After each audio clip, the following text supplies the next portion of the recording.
sa Papa Dudut Stories, ikaw ay hindi nag-iisa.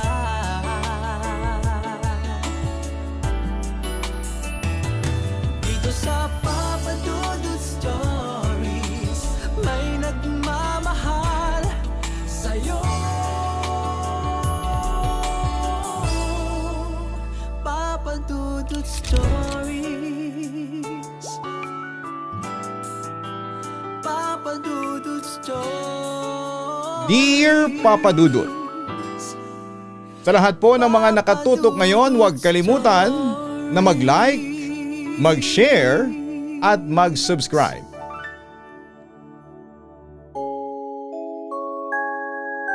Ang simpleng pagtanggap ng mensahe mula sa ating mga kakilala ay nagsisilbing paalala sa atin na kahit gaano tayo kalayo sa kanila ay naaalala pa rin nila tayo. Naghahatid ito ng kakaibang tuwa sa atin, ngunit paano kung ang mensaheng iyong matanggap ay iba ang maging hatid sa iyong buhay? Dear Papa Dudut, itago niyo na lamang po ako sa pangalang Nadia, office admin worker sa isang pabrika dito sa Manila. Hindi po talaga ako mahilig makinig ng mga nakakatakot na kwento dahil sa totoo lamang po ay mabilis akong matakot sa mga ito. Ako ang tipo ng tao na kapag kinikwentuhan mo ng mga ganitong istorya ay iindahin ko ito ng mga ilang araw at halos hindi talaga ako patutulugin ito. Pero noong makinig ko po ang mga kwento ng ilan sa inyong mga letter center, na gaya ko ay matatakutin din, ngunit naglakas ng loob na magbahagi ng kanilang mga karanasan ay naengganyo na rin po akong sumulat sa inyo. Nagsimula po ang aking kwento noong ako'y high school student pa lamang. Noong panahong yon ay uso yung mga text clan. Kung hindi kayo pamilyar dito ay parang group chat din po ito, pero sa text nga lang kayo nagkakausap ng mga nakikilala mo dito. Kami ng aking mga kaibigan ay talaga namang humaling dito. Lalo pa nga at may mga nakakausap kaming mga kaidaran din naming mga kalalakihan na mula naman sa ibang eskwelahan. Nandyan pa yung mga kilig-kilig, lalo na kapag nagpapakita ng motibo yung mga members ng clan namin.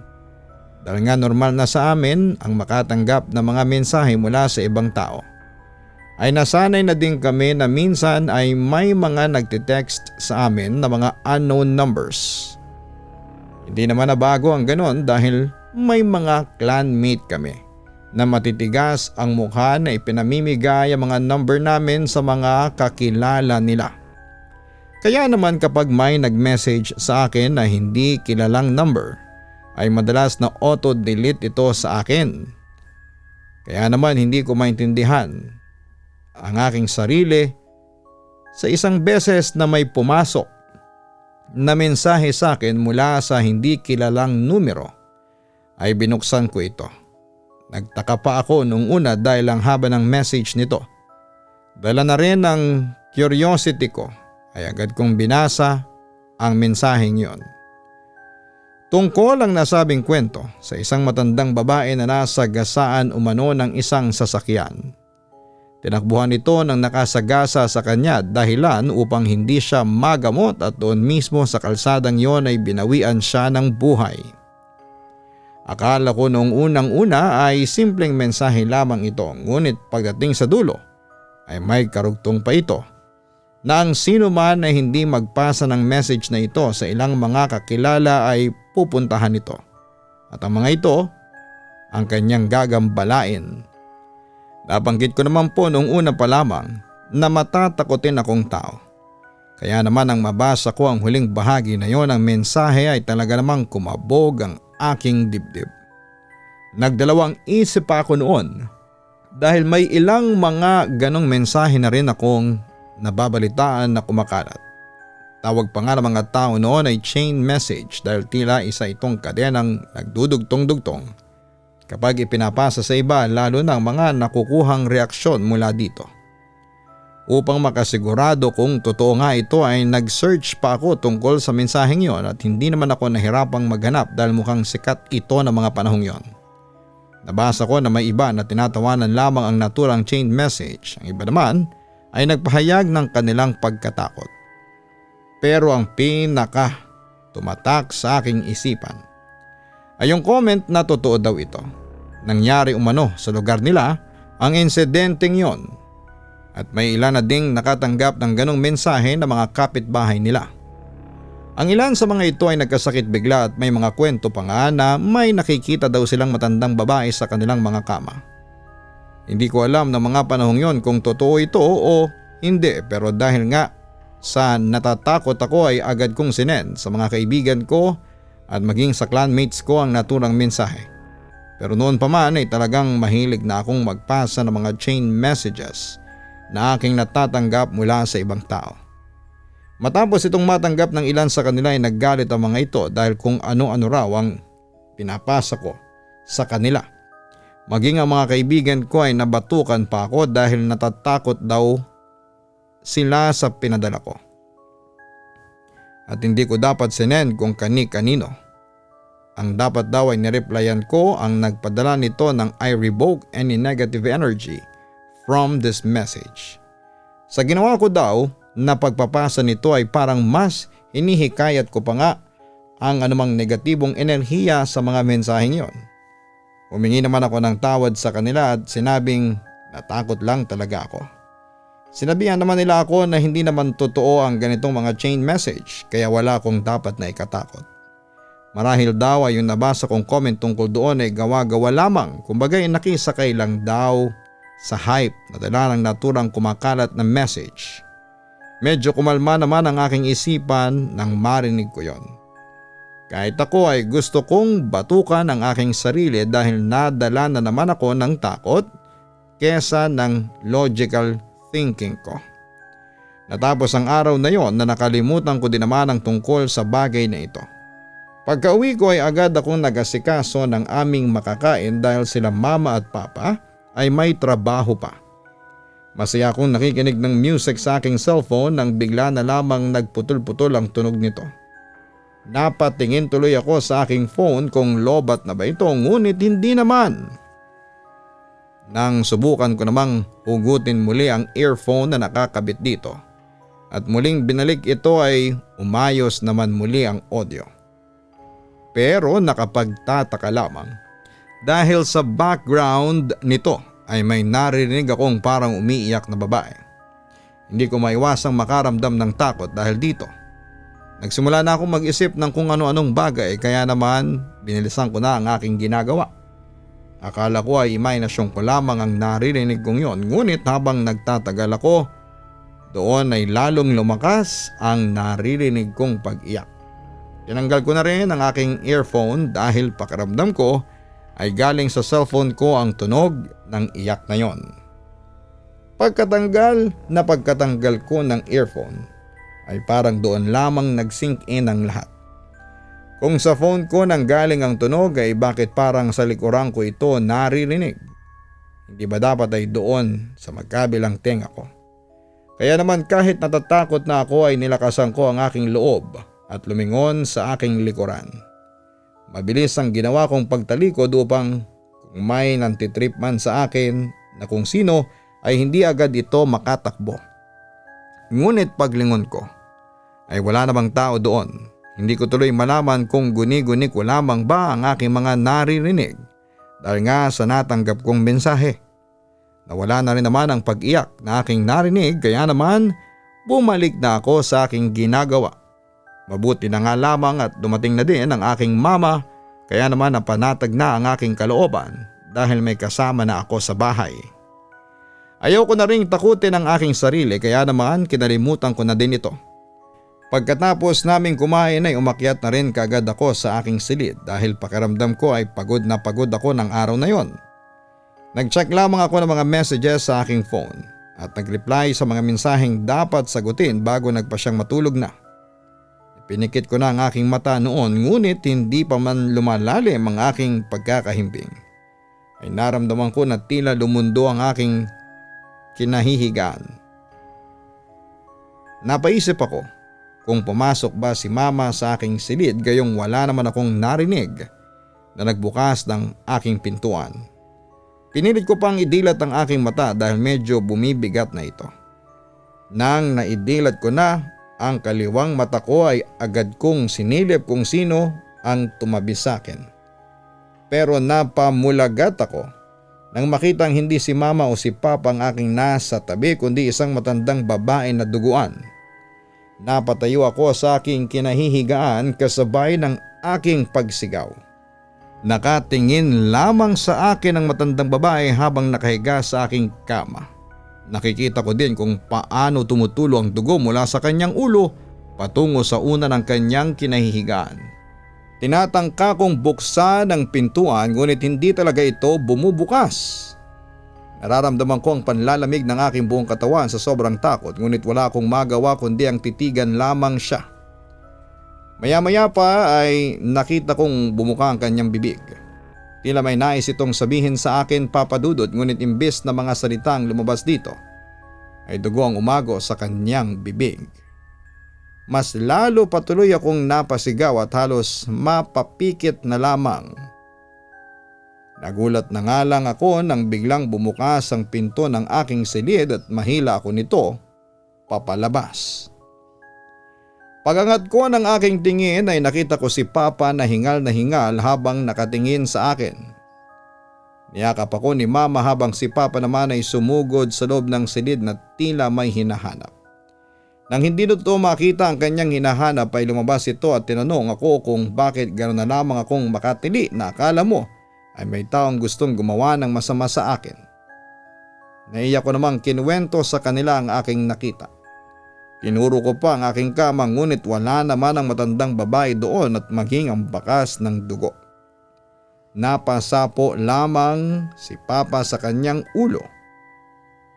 Pinagalitan niya ako dahil kung ano-ano daw ang nakikita ko kakapanood ng mga nakakatakot na palabas gayong matatakotin naman daw ako. Hindi ko naman sila masagot dahil paano ko ito ipapaliwanag kung wala naman ang ebidensyang may nagpaparamdam nga sa akin. Iiling-iling lamang na umalis ang aking papa noon samantalang si Mama naman ay sinabihan na akong matulog na. Alam kong ang childish pakinggan pero sinabihan ko talaga si Mama na samahan niya ako sa kwarto dahil hindi ko kayang matulog doon nang walang kasama. Natatakot pa din kasi ako na baka pag naiwan akong mag-isa doon ay bigla namang tumabi sa akin ang duguang matanda na ito. Ramdam ko na medyo nag-alangan si Mama noon ngunit sinamahan pa din naman niya ako. Binilinan lamang niya ako na huwag na ulit manonood ng kahit na anong nakakatakot na palabas dahil mukhang pati sa pagtulog ay nadadala ko ito. Habang nagpapaantok akong muli ay doon ko naalala ang misteryosong mensahe na aking natanggap kanina. Medyo nainis ako sa aking kaibigan dahil sabi niya ay hindi naman daw totoo yon pero bakit ngayon ay may bumibisita sa aking matandang babae. Pero naisip ko din na naipasa ko naman ito sa sinabing bilang ng tao na dapat ay pasahan ng mensahe kaya bakit nagpapakita pa din ito sa akin. Dahil kaya hindi ito ipinasa ng mga pinadalhan ko nito. Madaming katanungan ang tumatakbo sa aking isipan ng gabing yon. Nakatulugan ko na nga din ang kakaisip sa mga posibleng kasagutan dito. Kinabukasan ay nagpasya ako na kausapin ang aking kaibigan upang matanong ito kung bakit nangyari ito sa akin. Pagdating ko sa school ay hinanap ko kaagad ang aking kaibigan. Pinagalitan ko pa ito dahil sa mga sinabi niya sa akin tapos ay kinuwento ko ang lahat ng nangyari sa akin, Papa Dudut. Tulad ng naisip ko, kagabi ay ganoon din ang argumento ng aking kaibigan. Kung talaga daw ng matandang babae sa mensahe ang nagpakita sa akin ay bakit naman daw nito yon gagawin. Gayong nabigay ko naman ito sa hinihingi niyang bilang. Nang di ako makasagot sa kanya ay saka lamang ito muling nagsalita at sinabi sa akin na hindi daw yon ang matandang nasa mensahe. Marahil ay isa itong demonyo na nagbabalat kayo lamang bilang ang bagay na aking kinakatakutan. Ito daw ang sinasabi niya sa akin na sa ginawa kong pag-share ng mensaheng yon ay naka-attract ako ng negatibong enerhiya. Hindi naman ako naniniwala sa kanya. Inisip ko na lamang na mawawala din yon. Lalo pa nga at natakot na ako nito. Medyo matigas po kasi talaga ang aking ulo ng mga panahong yon at hindi agad ako nakikinig sa mga sinasabi sa akin lalo na at iba naman ang aking nakikita. Pero para siguradong hindi na ito makapagpapakita pa sa akin ay sinigurado ko na nakauwi na si mama sa bahay bago ako umuwi. Nung sure na ako na nasa bahay siya dahil nag-text na din siya sa akin kung nasaan ako, ay doon lamang ako umuwi. Pagdating sa bahay ay napagalitan pa ako ni mama dahil hindi daw ako nagsabi ng malilate ako ng uwi. Inamin ko naman sa kanya na natakot kasi ako na baka may magpakita na naman sa akin kaya ayokong maiwan ang mag-isa sa bahay. Mas napagalitan naman ako ni mama at pinagbawalan na talagang manood o magbasa ng kahit na anong nakakatakot na mga palabas at babasahin.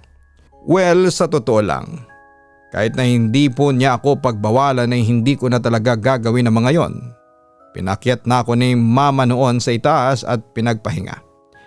Tatawagin na lang daw niya ako kapag natapos na niyang lutuin ang ulam.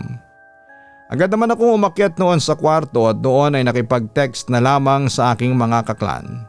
Maya-maya ay isa sa mga kaklan ko ang tumawag sa akin. Medyo naging close ko na din naman siya, kaya naman sinagot ko ang kanyang tawag. Masaya kaming nag-uusap noon at pagulong-gulong pa ako sa kama. Nang walang ano-ano'y tinanong ako ng kausap ko. Nakasama ko daw ba ang lola ko sa kwarto dahil kanina pa daw siyang may naririnig na bumubulong na matanda. Napatigil naman ako sa aking pagsasalita dahil sa sinabi nito. Kinakabahan ko pa siyang sinabihan na hindi magandang biro ang sinasabi niya. Pero pinagpilitan talaga nito na may narinig nga daw siya talagang matanda na kanina pa na nagsasalita malapit sa phone. Bumulong pa nga daw ito na tama na ang telebabad kaya napatanong naman siya sa akin. Napabalikwas talaga ako nang bangon ng panahon na yon at inikot ang aking tingin sa paligid ko. Hindi ko naman nakikita ang matandang naririnig niya. Kahit na hindi ko ito nakikita ay nagpa siya akong magpaalam na sa aking kausap at buwaba na kung nasaan ang aking mama. Papunta na ako sa pintuan nang biglang nakarinig ako ng sitsit. Hindi ko na sana ito papansinin pero naging sunod-sunod ang pagtawag ng kung sino man na yon sa akin. Hanggang sa pangalan ko na lamang ang tawagin niya. Dito na ako napalingon. Wala akong makitang sino man sa aking kwarto. Nang muling tawagin ng nilalang na yon ng aking pangalan ay doon ko na-realize na nanggaling ang boses nito sa ilalim ng aking kama. Ganon pala talaga ang pakiramdam kapag nasa ganitong sitwasyon ka. Binubulong ng isipan mo na lumabas ka na pero may part ng pagkatao mo na naguudyok sa iyo na silipin mo ang pinanggagalingan ng boses na yon para malaman mo kung sino ito. At tulad nga ng mga nagaganap sa pelikula, nanalo ang naguudyok sa akin na silipin ang ilalim ng aking kama. Dahan-dahan ang ginawa kong paglapit dito. Ramdam ko ang kabog ng aking dibdib na akala mo ay lalabas ang puso ko. Nang malapit na ako sa kama ay lumuhod ako at mabilisang tinaas ang nakaharang na bedsheet. Kahit naman madilim sa part na yon ay naaninag ko pa din ang bahaging ito ng kama. Doon ay nakita ko ang paris ng paa na humakbang paakyat sa aking kama. Hindi ko na magawang makakilos ng oras na yon. Ang nasa isipan ko lamang ay baka kapag umalis ako sa aking pagkakayuko ay makikita ko na nasa kama ang sinumang umakyat doon. Pero alam ko na hindi din naman ako maaaring manatili sa ganung pwesto. Kaya naman kahit natatakot ako ay inangat ko din ang aking tingin. Nakahinga ako ng malalim nang makitang wala namang tao sa kama.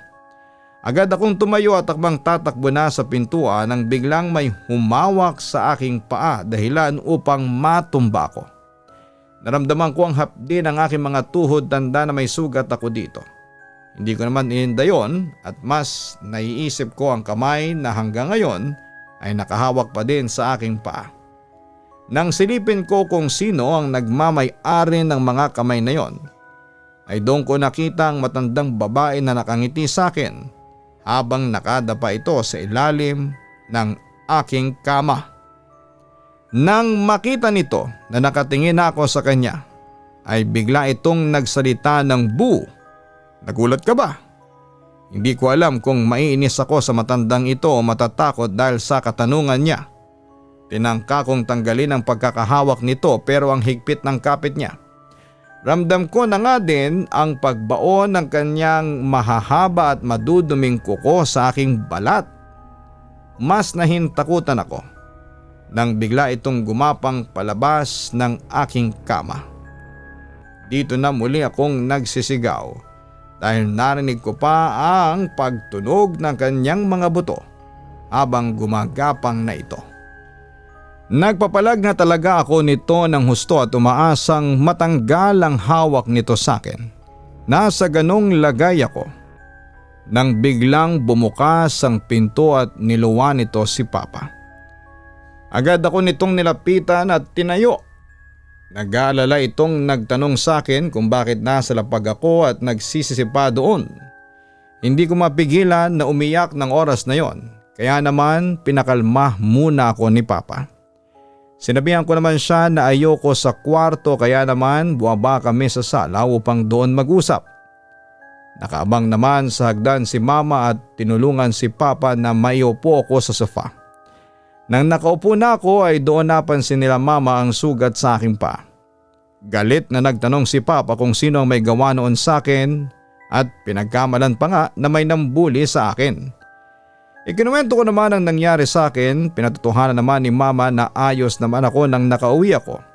Pag-akyat ko lang sa kwarto ay saka ako nagkaroon ng ganong sugat. Tiningnan ding maigi ng aking Mama ang sugat ko.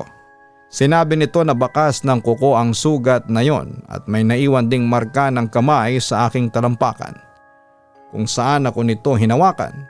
Niyakap naman ako ni Mama at saka tinanong kung ano daw ba kasi ang ginawa ko para sundan ako ng espiritong yon. Binanggit ko sa kanila na may nag-send sa akin ng isang mensahe na naglalaman ng kwento ng matandang ito. Sinabi ko din na ginawa ko naman ang sinabi doon na gawin upang hindi bisitahin ito, pero mukhang hindi ito epektibo dahil sinundan pa din ako nito sa bahay at ginugulo. Nang gabing yon ay hindi ako iniwanan ni Mama at pinagsuot pa ako nito ng kwintas na rosaryo bilang proteksyon.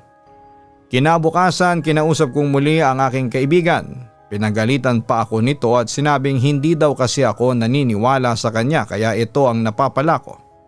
Kilala daw na manggagamot ang kanyang lola kaya naman alam niya ang mga ganong mga bagay. Tinanong ko naman siya kung paano ko mapapaalis ang kumapit na demonyong sinasabi niya sa akin. Niyaya naman niya ako na sumama sa kanilang mamayang uwian upang makausap ko ang kanyang lola. Mas alam daw nito ang gagawin. Sumang-ayon naman ako sa kanya at nag-usap na doon kami dediretso pagkatapos ng aming mga klase.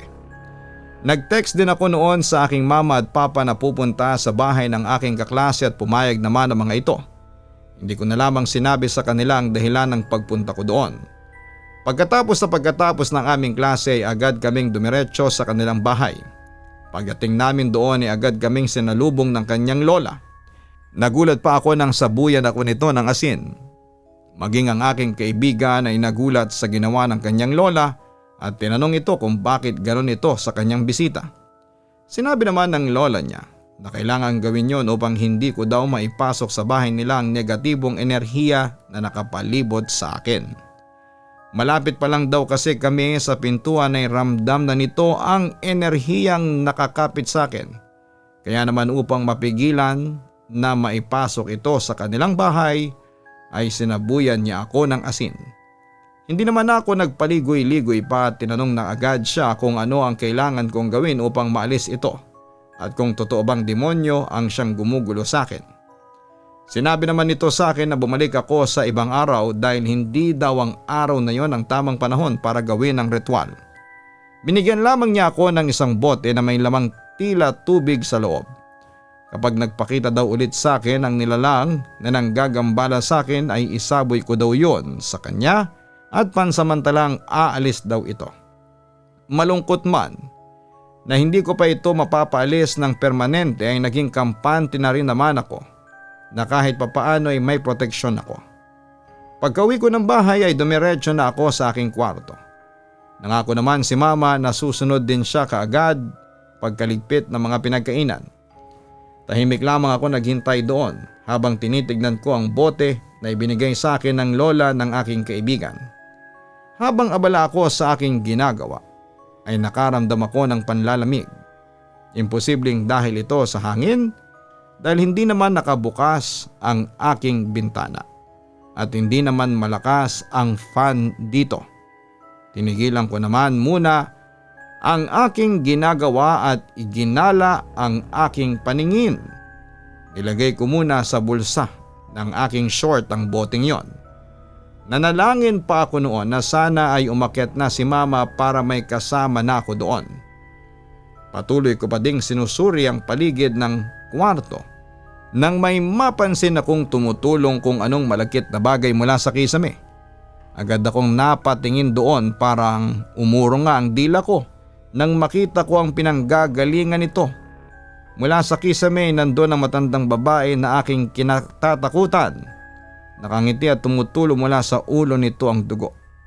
Ito ang naramdaman kong pumatak sa akin. Hindi naman ako kaagad nakakilos dahil sa takot. Nakatingin kasi ito ng matiim sa akin at parang anumang oras ay tatalon ito pababa mula doon.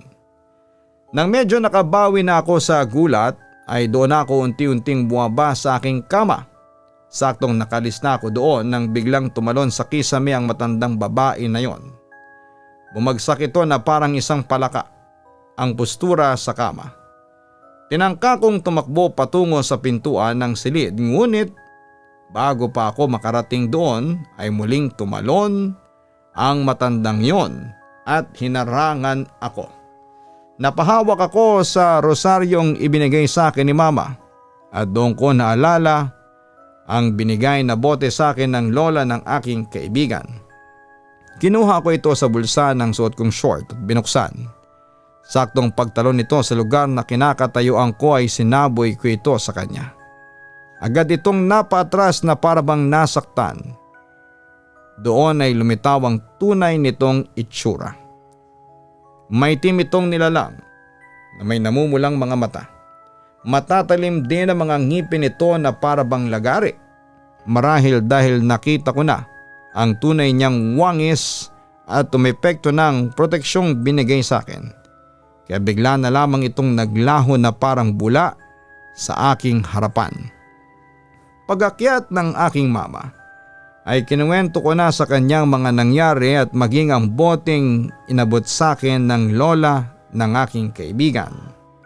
Nagpasya sila na samahan ako sa araw na pupunta ako sa bahay ng kaibigan ko. Kaya naman nang dumating ang araw na pupunta na ako doon ay sinabihan ko agad sila. Agad naman kaming sinalubong ng lola ng aking kaibigan. Pagpasok namin ay may tila isang altar doon at sa gitna naman ng sahig ay may parang bilog na guhit. Pinapwesto ako ng lola niya sa gitna ng bilog. May pinahawakan din siya sa akin na isang bagay na hindi ko naman alam kung ano.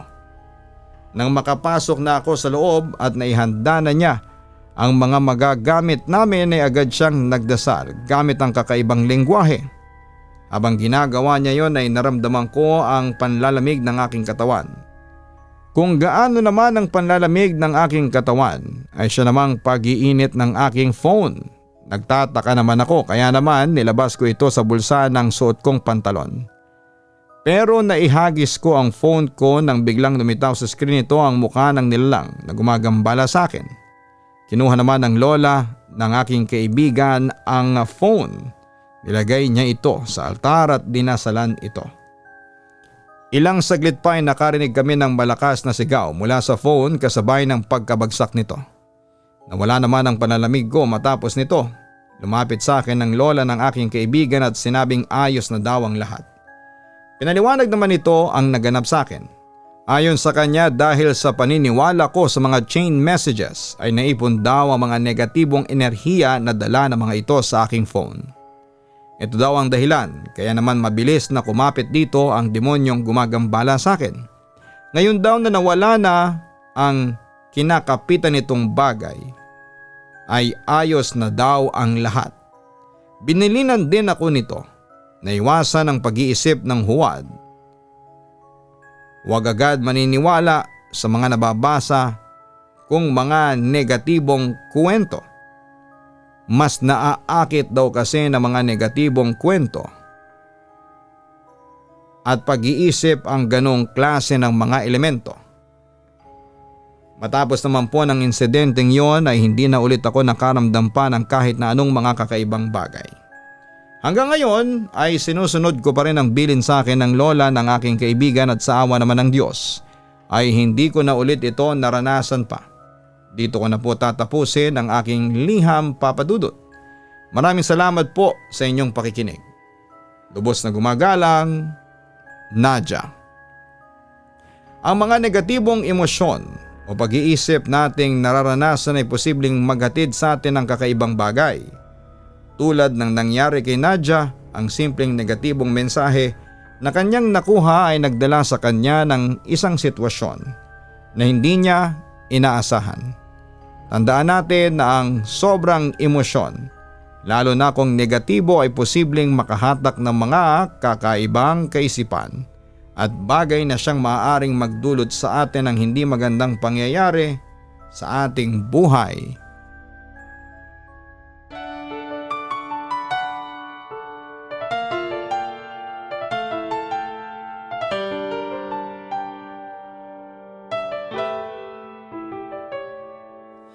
Ang buhay ay mahiwaga, laging may lungkot at saya. Sa Papa Dudut Stories, laging may karamay ka.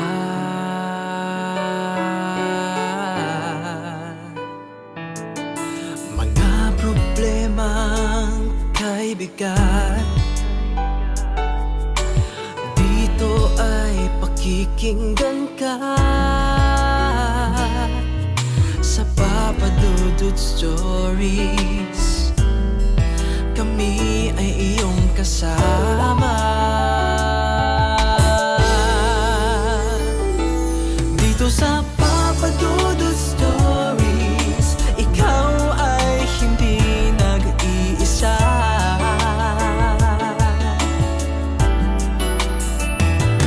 Dito sa Papa Dudut Stories, may nagmamahal sa'yo.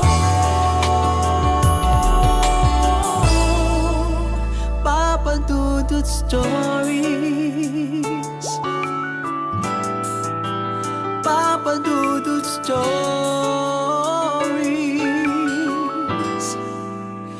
Papa Dudut Stories.